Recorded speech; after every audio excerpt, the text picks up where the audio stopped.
Welcome back, warrior. We're highlighting the Book of Mormon and Other Testament of Jesus Christ, Mosiah chapter 7. This is our sheet of what we're going to highlight. We're going to do our shielded stillness prompt. It says, help me rediscover wonder. What do you want me to notice? I love that. I think I love all of these. They're all so good always. Okay, here we go. I feel like it's not working. It's just not working. Okay, here we go. Okay, Ammon finds the land of Lehi Nephi, where Limhi is king. Limhi's people are in bondage to the Lamanites. Limhi recounts their history. A prophet, Abinadi, had testified that Christ is the God and Father of all things. Those who sow filthiness reap the whirlwind, and those who put their trust in the Lord will be delivered. Okay. And now it came to pass that after King Mosiah had continual peace for the space of 3 years, he was desirous to know concerning the people who went up to dwell in the land of Lehi Nephi, or in the city of Lehi Nephi. For his people had heard nothing from them from the time they left the land of Zarahemla. Therefore they wearied him with their teasings. And it came to pass that King Mosiah granted that 16 of their strong men might go up to the land of Lehi Nephi to inquire concerning their brethren.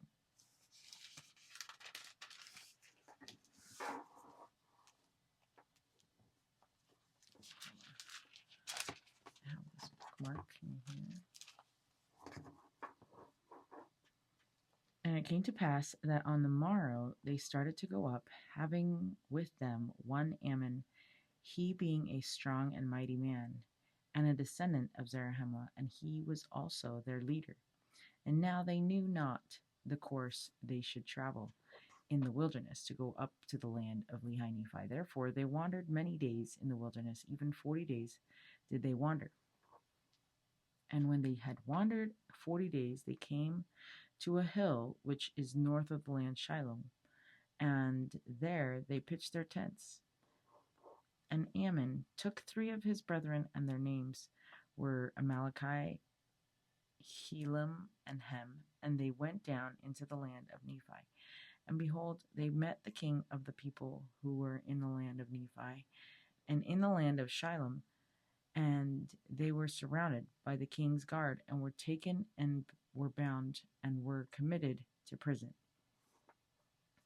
And it came to pass, when they had been in prison 2 days, they were again brought before the king, and their bands were loosed, and they stood before the king, and were permitted to, or rather commanded, that they should answer the questions which he should ask them.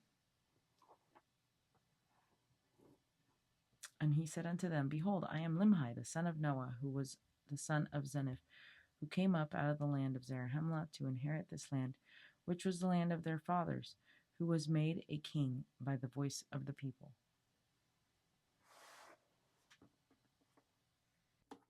Okay, verse 10. And now I desire to know the cause whereby you were so bold as to come near the walls of the city, when I myself was with my guards without the gate. And now for this cause have I suffered, that ye should be preserved, that I might inquire of you, or else I should have caused that my guards should have put you to death. Ye are permitted to speak. And now when Ammon saw that he was permitted to speak, he went forth and bowed himself before the king, and rising again, he said, O king, I am very thankful before God this day that I am yet alive, and am permitted to speak, and I will endeavor to speak with boldness. For I am assured that if ye had known me, ye would not have suffered that I should have worn these bands. For I am Ammon, and am a descendant of Zarahemla, and have come up out of the land of Zarahemla to inquire concerning our brethren whom Zeniff brought up out of the land. And now, feel like I said like random sounds. And now it came to pass that after Limhi had heard the words of Ammon, he was exceeding glad and said, Now I know of a surety that my brethren who were in the land of Zarahemla are yet alive, and now I will rejoice on the morrow. I will cause that my people shall rejoice also. For behold, we were in bondage. For behold, we are in bondage to the Lamanites, and are taxed with a tax which is grievous to be borne. And now behold, our brethren will deliver us out of our bondage, or out of the hands of the Lamanites. And we will be their slaves, for it is better that we be slaves to the Nephites than to pay tribute to the king of the Lamanites. And now King Limhi commanded his guards that they should no more bind Ammon nor his brethren, but caused that they should go to the hill which was north of Shilom, and bring their brethren into the city, that thereby they might eat and drink and rest themselves from the labors of their journey. For they had suffered many things. They had suffered hunger, thirst, and fatigue. And now it came to pass on the morrow that King Limhi sent a proclamation among all his people, that thereby they might gather themselves together to the temple to hear the words which he should speak unto them. And it came to pass that when they had gathered themselves together, that he spake unto them in this wise, saying, O ye my people, lift up your heads and be comforted.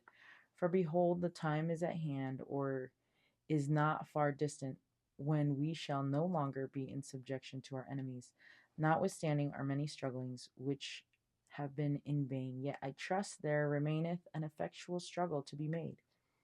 Therefore lift up your heads and rejoice, and put your trust in God, in that God who was the God of Abraham and Isaac and Jacob, and also that God who brought the children of Israel out of the land of Egypt, and caused that they should walk through the Red Sea on dry ground, and fed them with manna, that they might not perish in the wilderness. And many more things did he do for them. And again, that same God has brought our fathers out of the land of Jerusalem, and has kept and preserved his people even until now. And behold, it is because of our iniquities and abominations that he has brought us into bondage. And ye all are witnesses this day that Zeniff, who was made king over this people, he being overzealous to inherit the land of his fathers, therefore being deceived by the cunning and craftiness of King Laman, who, having entered into a treaty with King Zeniff, and having yielded up into his hands the possessions of a part of the land, or even the city of Lehi, Nephi, and the city of Shilom, and the land round about. And all this he did for the sole purpose of bringing this people into subjection, or into bondage. And behold, we at this time do pay tribute to the king of the Lamanites, to the amount of 1/2 of our corn and our barley, even all of our grain, and all of our grain of every kind, and 1/2 of the increase of our flocks and our herds, and even 1/2 of all we have or possess, the king of the Lamanites doth exact of us or our lives. And now is not this grievous to be borne, and is not this our affliction great? Now behold, how great reason we have to mourn. Okay, hold on, let me highlight this piece here.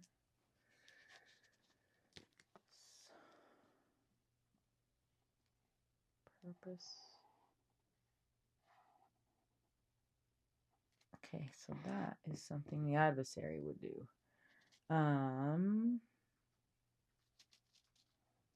Okay.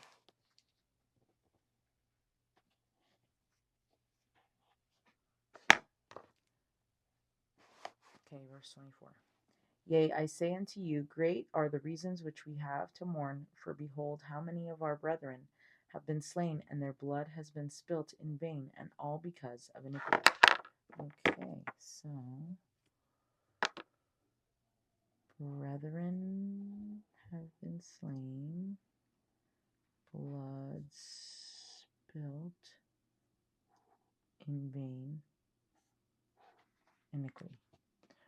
Okay, for if this people had not fallen into transgression, the Lord,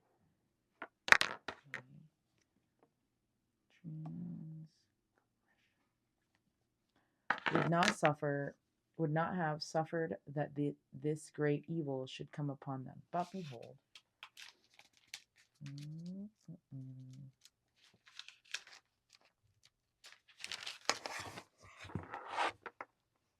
they would not hearken unto his words, but there arose contentions among them, even so much that they did shed blood among themselves.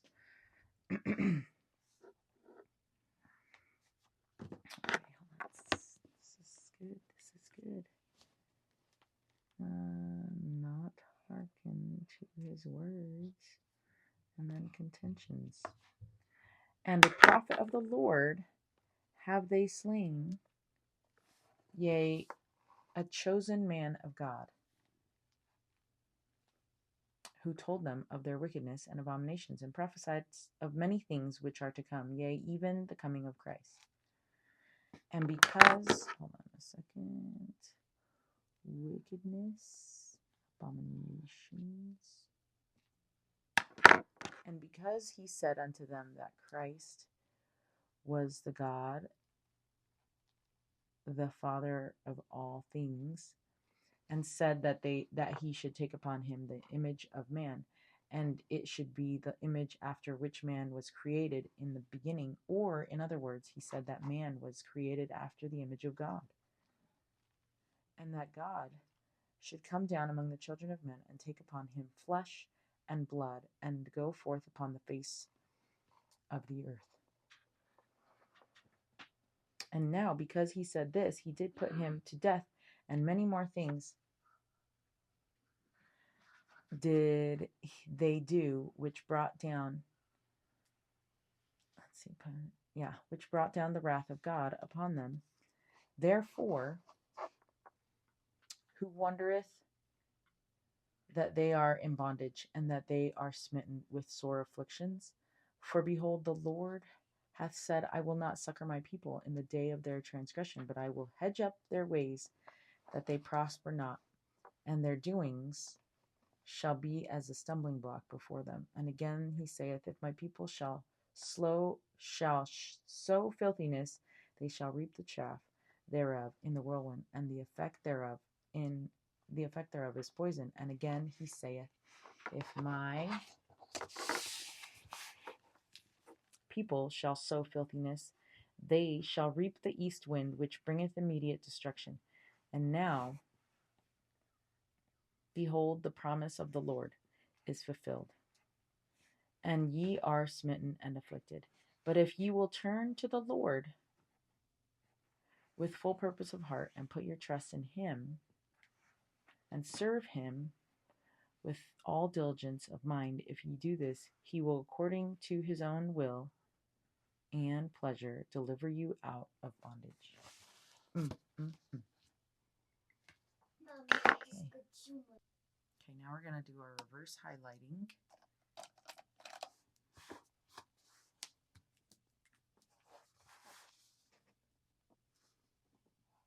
And then we will do our page titles, and then we will be done.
Okay.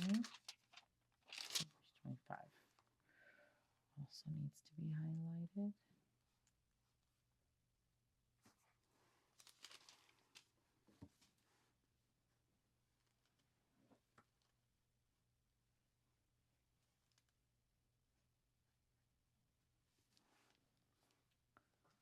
And oh, up here.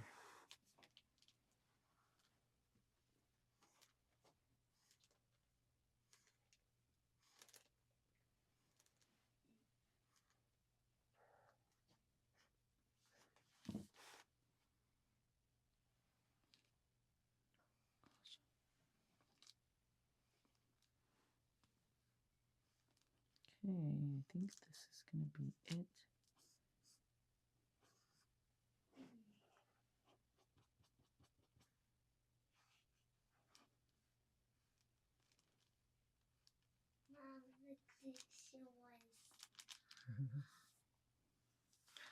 Okay, I think that's it for our highlighting. And now we're going to do our page titles. And page title is on 160, so we're going to look for that over on this side. It says Ammon and brethren brought before King Limhi. So let's do that one.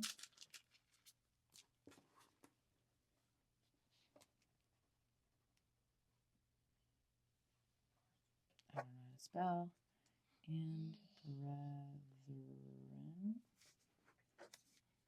brought King Limhi. Okay, 961. King Limhi speaks to his people. King Limhi speaks to his people. And then 162 is King Limhi speaks to his people. Okay. King Limhi speaks to his people. Okay. All right, that is it for today. So until chapter 8 in Mosiah, stay strong, warrior.